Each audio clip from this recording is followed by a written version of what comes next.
कई साल पहले भारत के दक्षिण भाग में विजयनगर नाम का एक राज्य था। इस विजयनगर में कृष्णदेवराय नाम के राजा का राज था। राजा कृष्णदेवराय के दरबार में तेनालीराम नाम का एक रत्न था।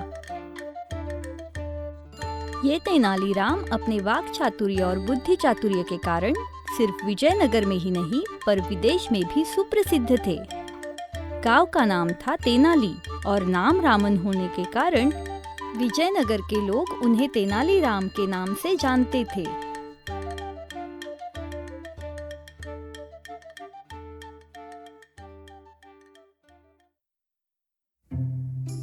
तो ऐसे ही तेनालीराम एक दिन राजा कृष्णदेवराय के राज्य की ख्याति सुनकर तेनाली गांव से विजयनगर में दाखिल हुए।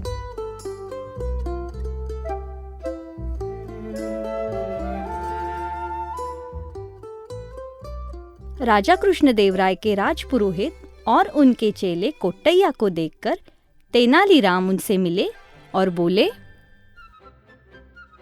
कृष्ण कृष्ण कृष्ण हरे कृष्ण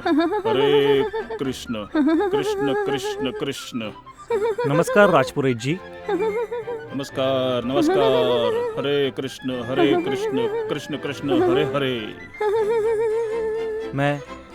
मैं रामन तेनाली से आया हूँ। हाँ, तो क्या? मुझे राजा कृष्णदेव की सेवा करने की बहुत ही इच्छा है। तो आप मुझे उनके दरबार में प्रवेश दिला सकेंगे क्या? हाँ? जीवन के 25 साल शिक्षा प्राप्त की, तपस्या की, तब जाकर महाराज के दरबार में मुझे उनकी सेवा करने का अवसर प्राप्त हुआ है। और मेरे जैसे ऐसे ही साधना करने वाले सैकड़ों लोग हैं, पर उन्हें आज तक ऐसा अवसर प्राप्त हुआ नहीं है। नहीं हुआ। पर तुम कौन हो भाई कि महाराजा तुम्हें अवसर दे? हैं? तुम्हारा नाम तो मैंने कभी सुना नहीं है। मैं जानता हूँ कि मैं छोटा मुंह बड़ी बात करता हूँ, पर आप इतनी श्रेष्ठ विद्वान, वो भी महाराज के मन पसंद।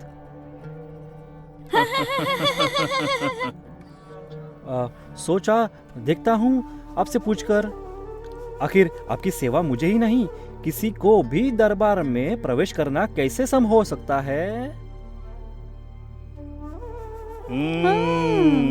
तो फिर सुनिए, आप में मन पर लिया तो आपके लिए कुछ भी असंभव नहीं है। राजपुरोहित जी, इसे राज दरबार में बुलवा लें। हाँ ठीक है। हाँ। तुम्हारा जो कुछ है वो राज दरबार में ही देखेंगे। हाँ। चलिए राजपुरोहित जी। चलो।